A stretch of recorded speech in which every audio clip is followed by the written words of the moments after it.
Star விஜயில் 1:30 முதல் 4 இல்லத்தரசிகளின் நேரம். இவர் எதுக்கு நமக்கு தண்ணி குடுக்கறாரு? தண்ணி குடி.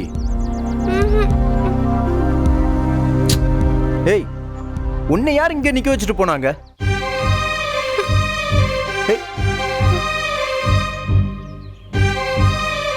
இங்க பாரு, அங்கதான் மரம் இருக்குல்ல, அங்க போய் நிக்க வேண்டியதானே? பதில் சொல்ல மாட்டியா?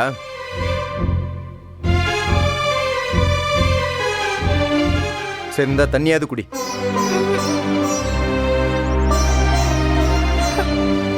ஏய், செருப்பு போடாம எதுக்கு இங்க வெயில்ல வந்து நின்னுட்டு இருக்க? தெரியாதவங்க கிட்ட பேசக்கூடாதுன்னு சொல்லிருக்காங்க.